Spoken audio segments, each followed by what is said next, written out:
বৈদ্যবাটির বকেশ্বর শ্রী শ্রী শ্যামসুন্দর মঠের রথ ৯৫তম বর্ষে পদার্পণ করে প্রভু জগন্নাথ, বলরাম ও সুভদ্রা মাকে নিয়ে রথ এগিয়ে চলল।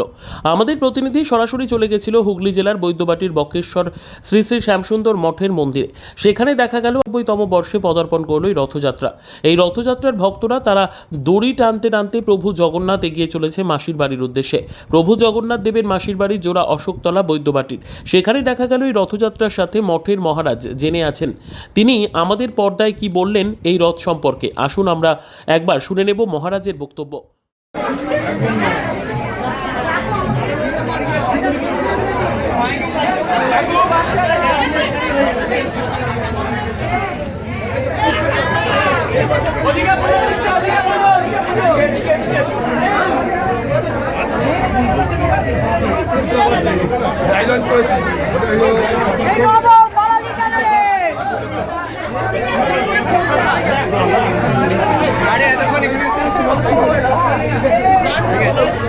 কথা বলবো আমার বলে তুলে নেবো।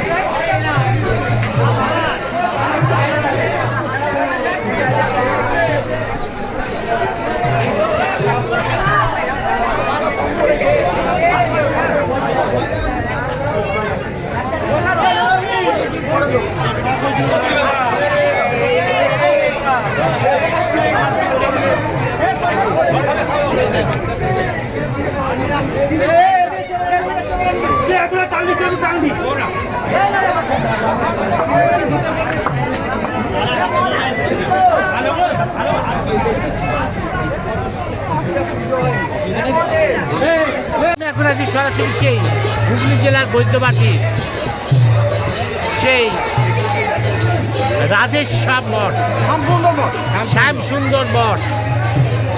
শ্যামসুন্দর মঠের রথ আজ বেরিয়েছে সরাসরি সেই পদ্মার ঘাট থেকে, যেটা ৯৫ বছরে পা দিল। আপনাদের দেখাবো, আপনাদের দেখেছি প্রথম আলো বার্তার বার্তায় মায়ের সেই রথ ৬২৯ বছর। আপনাদের দেখেছি রাধা গোবিন্দের মন্দির, যেটা ৬৫০ বছরে। আর আজ দেখাচ্ছি সেই শ্যামসুন্দর মঠ, সে ভক্তরা যেখানে আজ পথে নেমেছে। আর সাথে আছে সেই মহারাজের থেকে আমরা সরাসরি জেনে দেব। বলছি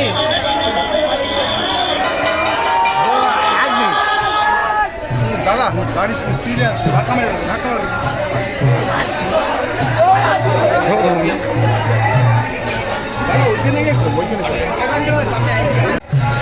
সরাসরি একদম সেই মহারাজের বক্তব্য আমাদের প্রথম আলো বার্তার পর্দায়।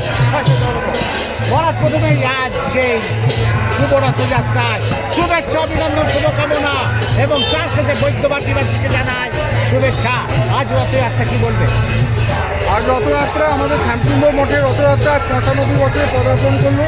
এই জন্য সমস্ত আপামর বৈদ্যবাটিবাসী এবং শ্যামগুলিবাসীগণকে জানাই আমার আন্তরিক অভিনন্দন এবং শুভেচ্ছা। তৎসহ সমস্ত ভক্তজনের সমাগম হয়েছে, আমাদের খুব ভালো লাগছে। আমরা শোভাযাত্রা সহকারে রথ নিয়ে এগিয়ে যাচ্ছি। চলুন। আচ্ছা, না বলছি আজকে যে আর কোনো প্রোগ্রাম আছে, আর কোনো প্রোগ্রাম আছে?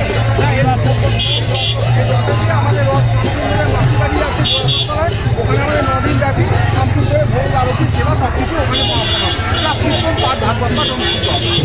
আচ্ছা, এই রথটা কত মিনিটে? এই রথটা 4:30 তাহলে দেখবেন শ্যামসুন্দর মঠ ৯৫তম বর্ষে প্রদান করছে এবং এই মঠটা সবে বেরোলো। আপনারা দেখতে থাকুন আমাদের প্রথম আলো বার্তার বার্তায় সেই রথ, সেই শ্যামসুন্দর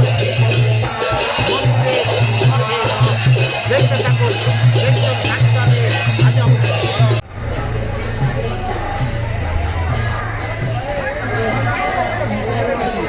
মহারাজ, বলুন। আপনার মঠে যেটা ৯৫ বছরে যে পদার্পণ করলো খুব সুন্দরভাবে এবং সজ্জিত হয়ে নিয়ম অনুযায়ী সেই রথ যাচ্ছে, কি বলবেন? একদম জগন্নাথের প্রভু জগন্নাথের ইচ্ছা, শ্যামসুন্দরের অসীম কৃপা, বৃষ্টি থামিয়ে দিল, রথ যাচ্ছে। ভক্তগণের প্রতি তার অহেতুকে কৃপা, সেই জন্য আমাদের রথ গড় করে এগিয়ে যাচ্ছে। আশা করি জোড়াসতলা পর্যন্ত কোনো জল হবে না এবং শান্তি শৃঙ্খলাভাবে এইভাবে রথ পৌঁছে যাবে। আর কিছু বলতে চাই না। নমস্কার। জয় নিতাই, জয় নিতাই, জয় নিতাই। বৈদ্যবাটি থেকে রিপোর্ট অমল চ্যাটার্জি, প্রথম আলোর বার্তার পর্দা থেকে।